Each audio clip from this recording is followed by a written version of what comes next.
most hair loss, especially in men and women for that matter, are due to high DHT or dihydrotestosterone levels. Now, it's interesting because when you're younger, DHT makes your hair grow more. Then as you get older, it'll make it fall out and thin. That's what, and men have obviously higher DHT levels because DHT is produced from testosterone. So even though women do produce DHT, men produce a lot more. That's why most women don't lose their hair. But the women do get hair thinning as they get older, especially as they approach menopause. So the key is to block DHT production, but not completely annihilate it.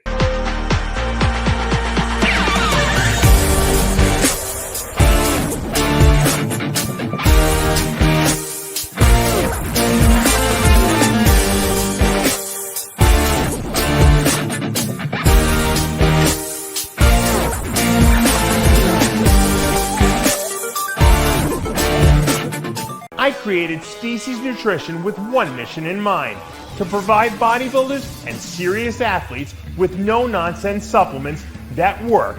I put my name and reputation on every bottle of Species Nutrition products. If you want to be your absolute best, join the evolution.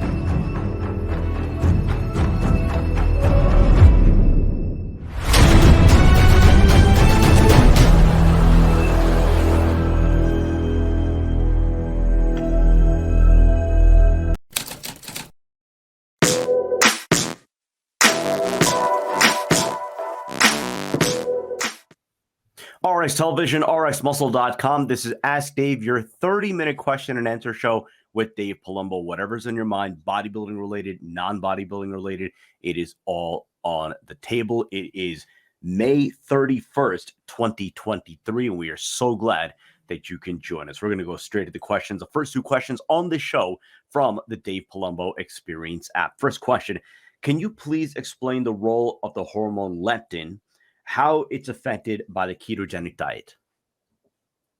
You know, leptin was discovered not too long ago, believe it or not. It's the what they call the appetite hormone. So when you eat a meal, your brain releases leptin, and the leptin then tells your body you're not hungry anymore.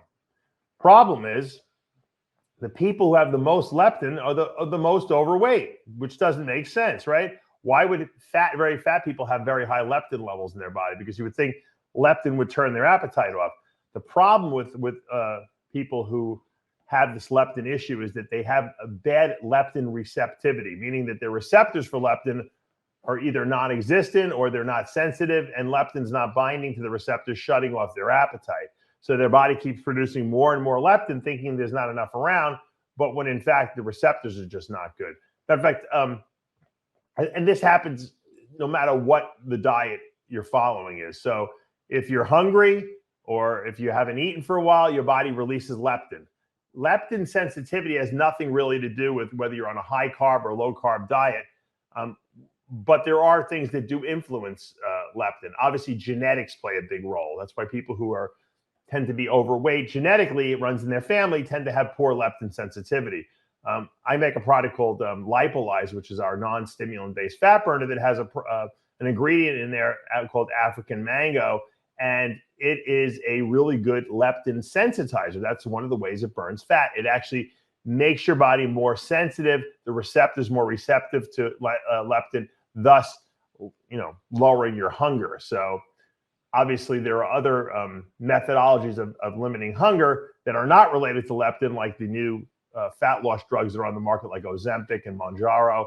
They're basically slowing motility of food through your intestinal tract, thus making you feel full longer. But that has nothing to do with leptin. So it's a separate issue of how to control appetite. But like I said, a lot of people have leptin sensitivity issues. This supplement that I sell, Lipolyze, happens to be really good at that. And that's why a lot of people really get good results from it. Plus, there's no stimulants in it, so it's not going to raise your blood pressure. It's not going to cause anxiety for people who have problems. It's not going to affect your sleep. So good product, good question, actually. Second question, again, from the Dave Palumbo Experience app. And another good question here, because this is something you're starting to see a lot more of in different uses.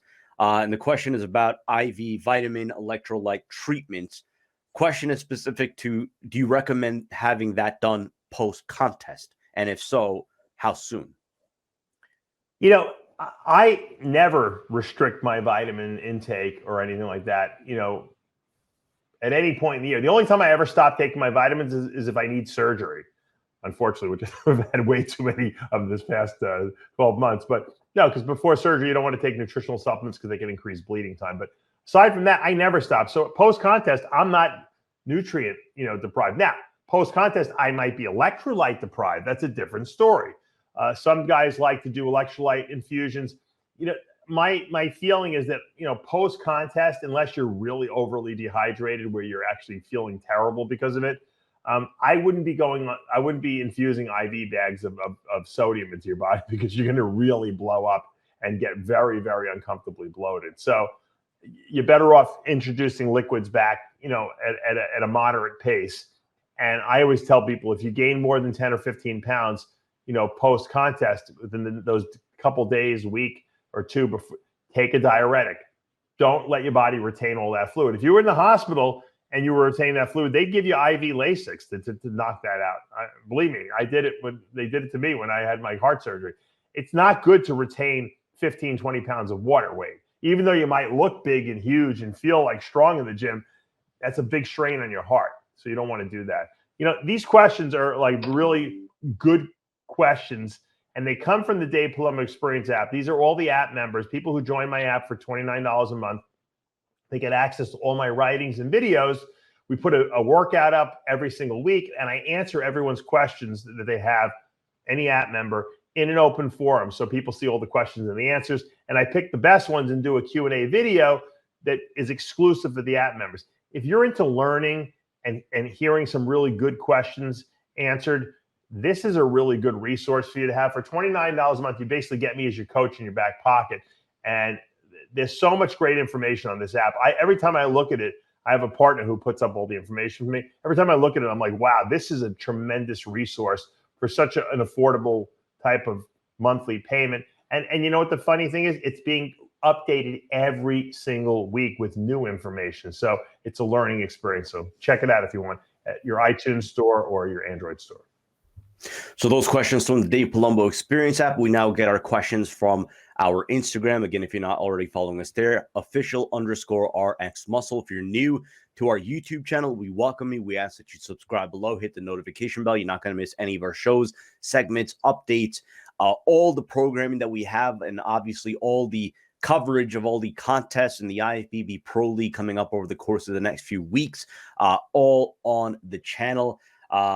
Obviously, right now on the channel, all new episode of Heavy Muscle Radio. Yesterday's episode of After Hours, where we discussed the passing of Mighty Mike Quinn. Of course, we sent out our condolences to him, his family, and of course, his fans around the world. A big loss, big personality in the bodybuilding world, gone at the age of 61. So certainly a sad day, but we got full reaction on After Hours yesterday. And then, of course, last night, Dave recording a separate video paying tribute to Mighty Mike Quinn, some of the stories, some of the recollections, some of the stories you may not have heard. Again, all that on the channel right now. If you like what you're watching, hit the like button, comment below. And as always, we appreciate all of your support. A lot of questions to get to. We'll see how many we can knock off. First one from Dragon King 6, best remedies for hair loss without prescription drugs. I feel like sometimes guilty for pushing my own products, but I have really good products. And a lot of people have found really good success with taking Testalize for hair thinning or hair loss for that matter, because most hair loss, especially in men and women for that matter, are due to high DHT or dihydrotestosterone levels. Now, it's interesting because when you're younger, DHT makes your hair grow more. Then as you get older, it'll make it fall out and thin. And men have obviously higher DHT levels because DHT is produced from testosterone. So even though women do produce DHT, men produce a lot more. That's why most women don't lose their hair. But the women do get hair thinning as they get older, especially as they approach menopause. So the key is to block DHT production, but not completely annihilate it. Because if you get rid of too much of it, it affects your sex drive, affects your ability to build muscle. So you kind of just want to get it into normal range. So 3 pills twice a day of Testalize will help do that. And obviously, it's not a prescription. It uses we have a very, very high purity potency form of saw palmetto. You can't just go buy it in any store. I had to source the stuff, and it works really well, but it doesn't lower your DHT too much. And that's why people get good results. I know Chris Aceto loves it because Chris is obsessed with his hair, and he's got a very good head of hair at that. And he was thinning, and he started taking it, and it really helped a lot. I know a lot of women too that it's really helped tremendously.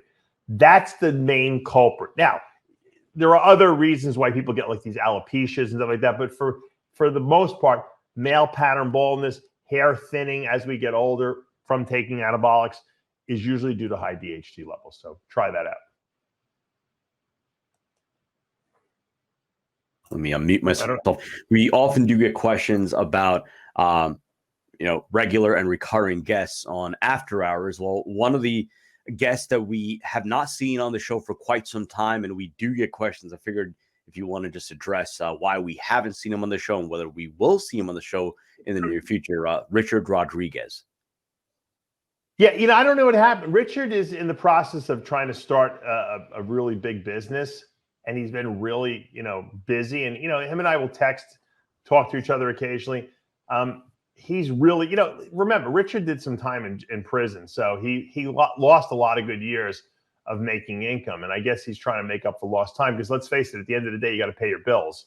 So he's been working on some business ventures. And he said when he's, gets all settled, he'll come back on. He obviously had some really great stories about when he owned, that fake hormone replacement clinic where he was making $22 million a year from. So, we will get him back on at some point. I know Johnny Bravo will come back on at some point.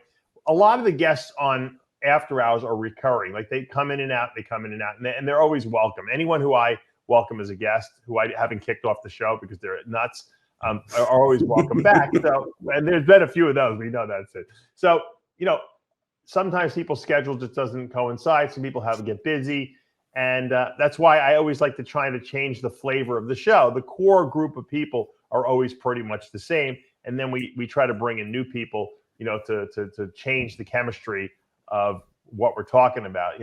Lately we've been using Larry Pollock and Armand Adibi and Amin Alai. And that seems to be adding a cool flavor to the show, I think, at least. I'm kind of enjoying the episodes. A lot of them are drug-related, steroid-related type episodes. And obviously, Greg is still there. And when Jimmy's not working, he's there. And John Romano. And so it changes. And that's what I love about the show. And a lot of people have reached out to me and said, at first we were mad at you because you took this person off or you put this person on. And then they said to me, I kind of get what you do. And you kind of play around and insert different people to change the chemistry and keep things mixed up. And that's exactly what I do so the show doesn't get boring. I don't want to talk about the same thing every week. And the only way to change it up is to put new blood in there, so to speak, every so often to change and mix up the chemistry a little bit. And I think actually I really like the show we have right now. I think we have a really good group of people right now. Let's go to Nico Cantemir. Show day question. Do you take your pills with a sip of water, or do you not take because you don't want to drink water that day? Yeah, I don't usually recommend doing vitamins the day of the show. If you're going to do if you're taking clenbuterol and T3 and some Arimidex or something like that, those are small pills. I usually just take those with a sip of water. But I wouldn't be taking all the vitamins and essential fatty acids because you're just not drinking enough to really flush those down. And to be quite frank, one day of missing them is going to do nothing. There's no reason. And a lot of people, if you don't drink enough fluid with vitamins, a lot of people get indigestion and their stomach hurts. So don't try to jam your vitamins down. Likewise, I usually have people use the Fiberlyze product 3 times the day before the show because you're not going to be able to use Fiberlyze the day of the show because you're not drinking.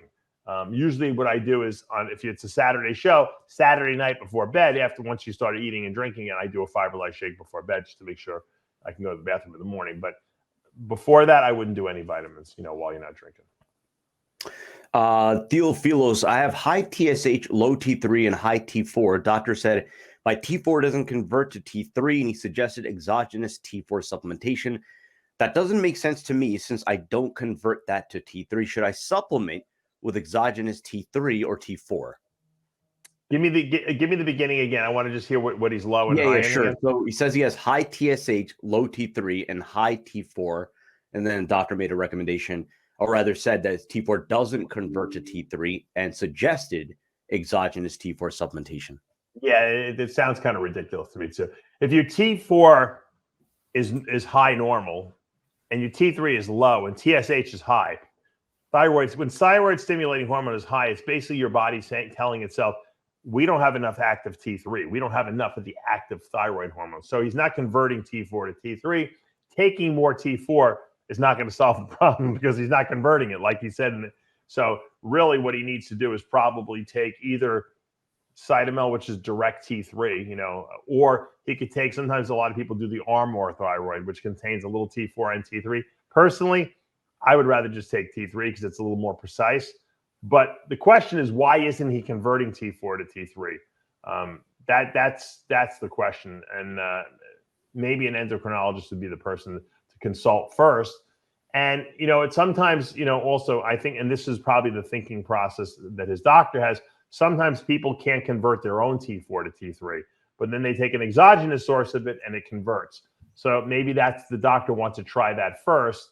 The thing that sucks is that he has low T3 right now. So he's probably having, side effects of that. And a lot of times you want to fix it instantaneously. The best way to fix it is to take T3, but it might not hurt to try the T4 for a week or so, get some blood draws. And if it's not raising his T3 up, then go right to the T3. Let's go to M Seta. For an off-season cycle, did you like using 2 or 3 total compounds to test being the base, or if the milligrams were equal, does it not matter? I personally liked doing in the off season two compounds. So I would use testosterone with an anabolic, and I would try to switch it every 6 to 8 weeks, the anabolic, that is. And that seemed to work well. Every once in a while, I would try to throw some orals in. I never really did well on orals, like I told you, because it always killed my appetite, so I didn't use them. But once in a while, I would throw some Dianabol tabs in there to kind of, boost me up a little bit. Obviously, I was taking growth hormone with the 2 anabolics as well, and a lot of times insulin in the off season because I couldn't absorb my food properly. So that worked well for me. And then pre-contest, I would go to usually 3 compounds, and sometimes at the very end, I would go to 4. So like a pre-contest, I would do like maybe testosterone, trenbolone, acetate, Winstrol. There really wasn't that much Masteron when I was competing. So guys didn't use really Masteron, but we would use like Helotest in the last 2 weeks. Sometimes I would use Primobolan when it was available. But to me, testosterone, the last 5 years of my career, all I used was testosterone and Trenbolone for contest prep along with GH. That was it. I didn't need anything. matter of fact, I looked better just using those 2 compounds. And I used to say as a joke when I was in the middle of my career, I used to say, you know what? I really believe that you can use testosterone, Trenbolone, and GH and probably look the absolute best you can and never having used another compound. So what I would do is off season, I would just use testosterone and equipoise. And then for the contest prep, I would just use testosterone and Trenbolone acetate. And unfortunately, the Trenbolone acetate keeps you up. It makes it hard to sleep at night. But I would do that for like 12 weeks, and that was it. It was super simple. And I think I looked better because of it, because I didn't have as many drugs in my system, but I had the ones that actually really make the biggest difference in your physique. And so you might want to try that. I got really good results with that. I was very happy with how I looked those last couple of years. And remember, I had shoulder issues. So I really couldn't train the way I needed to. I was kind of faking my way through it. But physique-wise, my physique looked the best it had my entire career. Good one here from Ivan Baniats, a good friend of the show. Because this question applies not only to, I guess, competitive bodybuilders, but to really so many, and I don't want to just use the word influencers, because you have a lot of people trying to be influencers in their own right. And because of that, people are staying in contest shape, or quote, contest shape, by that meaning super low body fat percentage for too long. Are there any negative health ramifications from staying in that state for too long? Well, if there is, I probably have them all, because I have no body fat on my body. Now, I'm not dieting for a show, but I just have no body fat. As a matter of fact, when I was in the hospital, they would give me Lovenox shots. Lovenox it prevents clotting. And when you're kind of laying around the hospital, they want to make sure you're not going to, throw a clot or something like that, especially because they weren't sure what was wrong with me at first. And before they figured out that I had pneumonia. And when they inject Lovenox, they inject it into the fat. Okay, so they lift the tissue, they pinch your skin up, and they go into the fat. I have no fat. So the first woman who gave me the shot didn't realize that, and she actually injected it into the muscle, and it burns like crazy if you go into the muscle with it. And I was like, I felt like someone jabbed me with a dagger at my side. I said, whoa, whoa, whoa, whoa, whoa, whoa, you're in the wrong place. So the next day, when the nurse came and I told her, I said, look, just put it under the skin. I have no fat. And she was like, you don't. So I don't think having low body fat is necessarily a bad thing. I think it's obviously healthier heart-wise, to have low body fat. But if you're obviously overdoing it, like you're doing like 2 hours of cardio a day, you're training 3 times a day to get that low body fat and maintain it, then you have a problem. To me, off season, I always felt like I can grow better if I had a little bit of fluid and body fat on my body. It doesn't have to be excessive, but you need kind of like a little buffer, Probably, I'm sure I can put body fat on. I just don't eat enough. I eat probably 5 times a day now, but I'm eating clean meals. And so it's really hard for me with my metabolism to get fat, but if I was going to bulk up, so to speak, if I wanted to go back to 250, I'd have to start eating an enormous amount of food. I'm sure I would get bloated and I would put some body fat on. And as long as, like I said, you're not getting sloppy, I think it's fine. But I also don't think being too lean necessarily is a bad thing unless you're being super restrictive and it's not, and you're restricting your muscle growth by doing that as well. So once again, if you have just a fast metabolism, nothing wrong with that. But if you're doing it purposely, probably not a great idea. Question about estrogen blockers from Turok. Is it okay to stay on an estrogen blocker while taking 200 mg of test weekly, or only take it if you notice gyno symptoms? It's a loaded question. There's certain people that hate aromatase inhibitors like Jay Campbell, but I'm not against them. I think that you should go by blood work. For most people who are on HRT, they usually don't need an estrogen receptor blocker or an aromatase inhibitor. It's usually too much. Usually I tell people, take my Testalized product. It usually works pretty well for people on HRT. However, if you're a really, really high estrogen converter, meaning you aromatize your testosterone at a very high level, and you go for blood work and you're on HRT and your testosterone is really not that high, but your estrogen's through the roof, then that means you're converting it all to estrogen. So you're going to have to take an aromatase inhibitor in that situation. You might want to start with 0.5 milligram every 3rd day or every 2nd day. See how that works.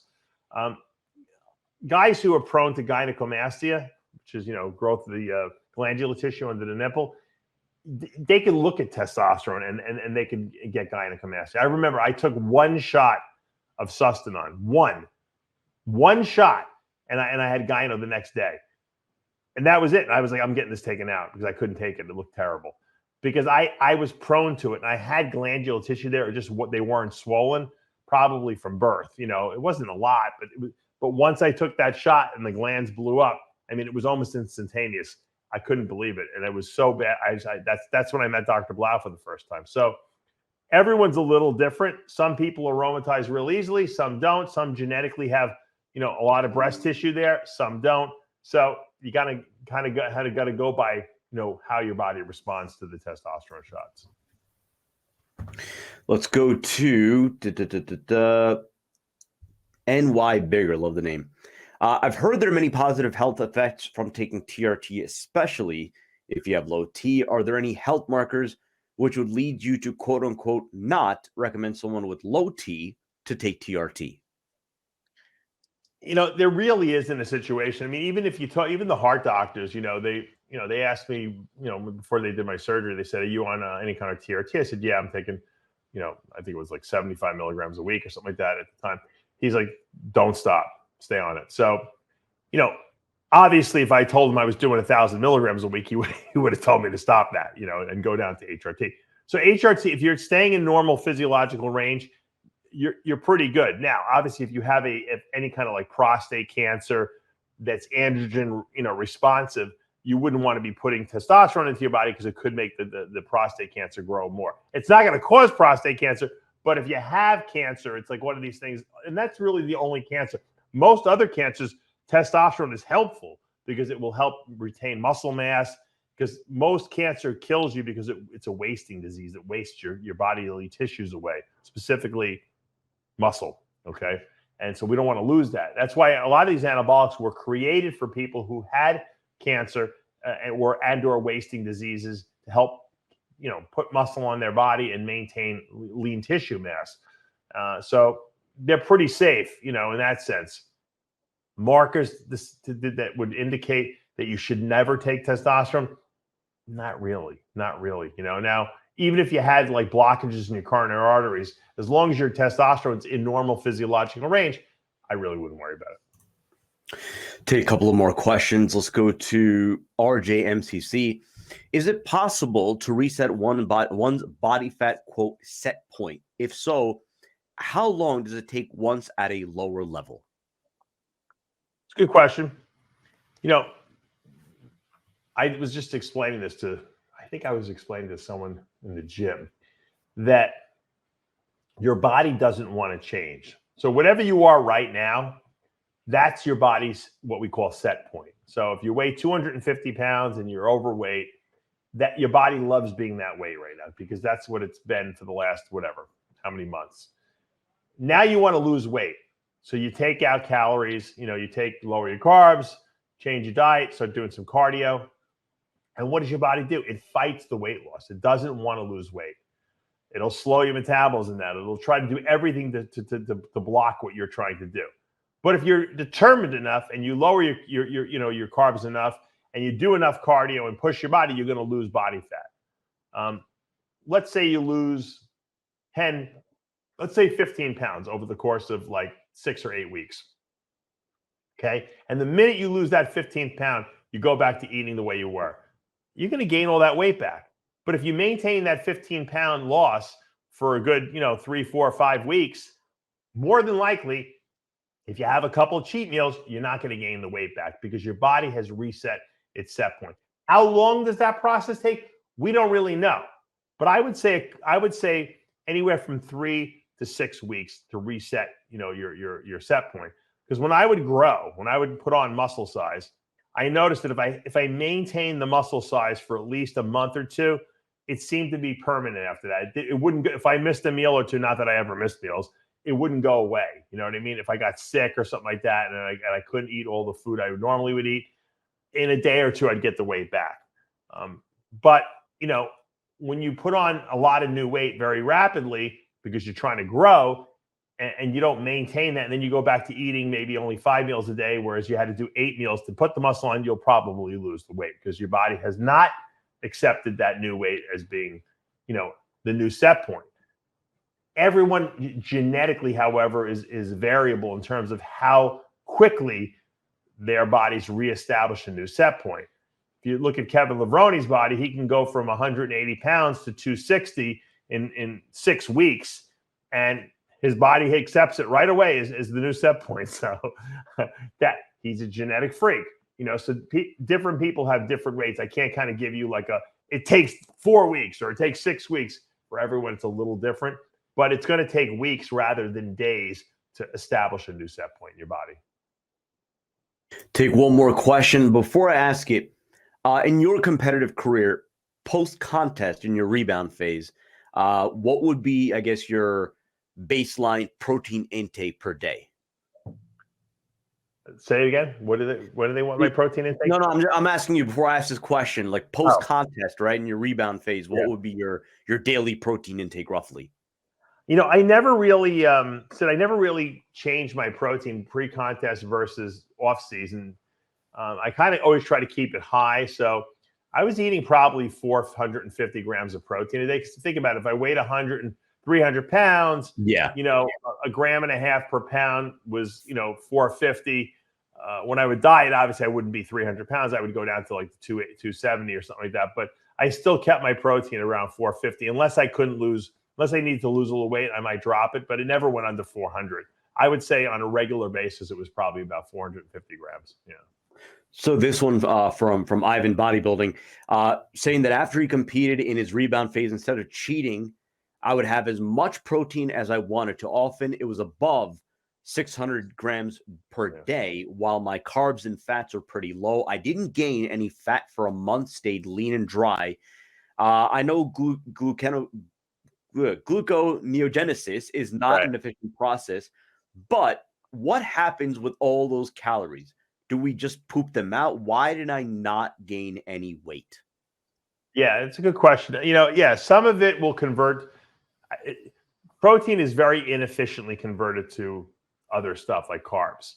So if you overeat, maybe 10% of what you're overeating protein wise will get converted into carbohydrates and into fat. So you'd have to eat like an enormous amount of extra protein to really do that. The problem is it really puts a lot of stress on the kidneys and the liver to break down and deaminate all that extra protein and convert it to other stuff. So, I mean, I don't know if I necessarily would bombard the body that just got through a contest prep and needs to really detox with that much protein. It's kind of like, it's just putting an undue strain on the body. What I usually do with my guys is after the show, I put them back on pretty much the contest diet, but with carbs, maybe, 200 to 280 grams of carbs per day, depending on their metabolism. And then I let them have one cheat meal per day. So for 2 weeks, they can eat whatever they want for one meal a day. And you know what? That's enough, because it's like, all right, well, I can eat whatever I want once a day. That's easy. So they'll have a cheat meal at the end of every day. And then by the end of 2 weeks, they're already sick of eating the cheat meal already. And they want to go back to eating clean because they feel better. They grow better. Their appetite's better. So you kind of have to a lot of what happens post contest is psychological. I don't really believe in doing extreme things. If you eat a controlled amount of carbs post contest, you're not going to get fat, because what's going to happen is your body's metabolism is going to go through the roof and burn up everything. Even women, I'll give women like 180 grams of carbs, per day post contest. These are women that I had eating zero carbs the whole diet for 16 weeks, and they don't even gain. A lot of times they continue to lose weight because it's like their metabolisms are so overdrive. Now I'm putting more calories into the process, and their body, remember, set point, body wants to stay leaner, wants to stay lower weight. It's going to try to burn those calories off as long as they're clean. Now, if you don't train and work out and you're just eating extra food, of course you're going to store it.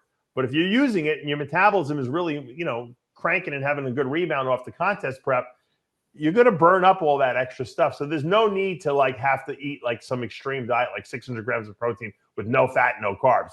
That's just ludicrous. It's just, you're looking to mess your body up is what you're doing. And you're looking for trouble. Don't do extreme things. Extreme things never work. That's going to do for this episode of Ask Dave. Reminder right now on the channel, all new episode of Heavy Muscle Radio. Recap of the Cal Pro had obviously Dave, Lee Priest, John Hansen. Some fun about Lee Priest, possibly, I guess, guest posing at the Masters Olympia, but a lot of fun on that show. Again, that show generally live Sunday. Last few weeks we've done it recorded, playing it as a premiere, but soon enough we will go back to a Sunday night live schedule for Heavy Muscle Radio. And then, of course, all new episode of the After Hours podcast yesterday, Dave's tribute to Mighty Mike Quinn. And then, of course, tomorrow, all new episode of Iron Rage with Lee Priest. Dave, you wanted to say something? Yeah, think about it. I mean, wouldn't it be great? Everyone wants to see Lee Priest compete, right? And Lee doesn't want to compete because he's still trying to fix the right side of his body that he had some nerve issues with. But he would definitely guest pose, and he's making some crazy Superman costume someone's making for him. Why not throw Lee Priest, for a plane ticket, hotel, and a couple grand to guest pose at the Olympia to his Superman, theme? People would go crazy to see that. And not just Lee. There's other guys that are in good shape, like Phil Heath's in great shape. He's still huge. Or Kai Green. I bet you Kai would do a routine. Kai doesn't want to compete because, he doesn't want to put himself in that environment. But I guarantee you, if you paid him to do some kind of a really creative guest posing, people would love that. It would add a level of excitement, I think, to the Olympia that's been missing the last couple of years. Yeah, the competition is great, but we like to be entertained. I remember Arnold people used to, I think they still do it probably. You've been there more than I have lately, but they used to do these Cirque du Soleil type guest poses they would have come in.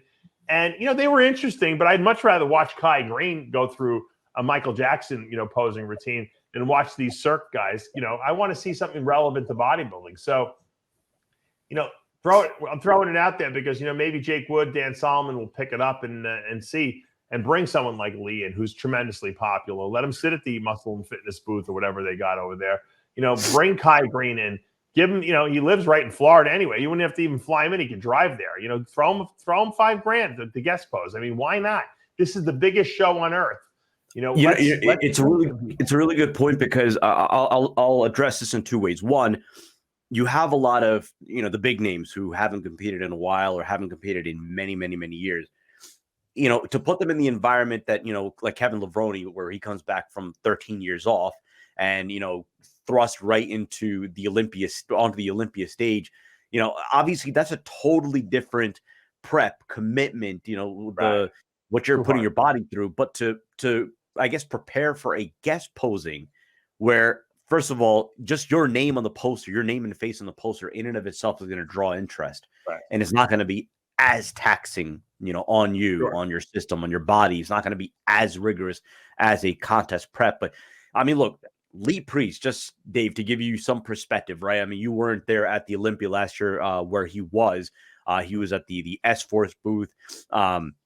The day before the actual Olympia Expo, just to give you an example, we went to Flex Lewis's gym, right? And as you can imagine, Flex Lewis's gym, the Dragon's Lair, was the place to be. Or, I mean, obviously there are other top gyms there, but it was the place to be that day, right?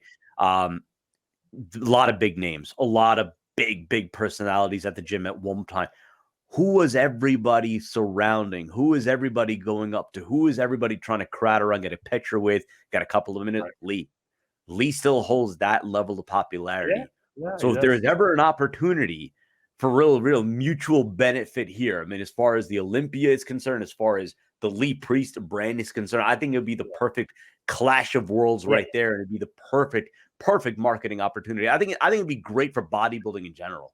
Lee wants to do it. That's the best part of it. A lot of these guys don't want to do it. Lee actually wants to do it, so he would have some fun with it, like Kai Green, right? There are certain bodybuilders, and again, you say it's about the late mighty Mike Quinn. Obviously, we haven't seen him on a stage in quite some time, but the point is, there are certain people when they're in that environment, when they're up on that stage, right? They feel the moment. They have a certain charisma that not everybody does. Like I could point to someone who's a current competitor right now. Antoine Vaillant comes to mind. He knows what the crowd is looking for. He knows how to feed that moment. Nick Walker kind of has it too, but you know what I mean? Like there are certain entertainers that have a certain charismatic flair. But Kai Green haven't seen Lee for so long. So yes. And there's see that him up on the aspect stage, as well. Doing his let him wear whatever costumes he wants. In other words, no rules on him. Let him just entertain us. He'll love it. Let him do him. Yeah. It'll be great. It'd be great. I absolutely agree. Maybe you could bring that up with him. For tomorrow's episode of Iron Rage. I know you brought it up at Heavy Muscle, maybe double down on it, see if we could get some traction behind it. But that's going to do it for this episode. Again, if you haven't already done so, subscribe below, hit the notification bell. If you like what you're watching, hit the like button, comment below. As always, we appreciate all of your support. For Dave Palumbo, I'm Sadiq Faruqi. We'll see you next time.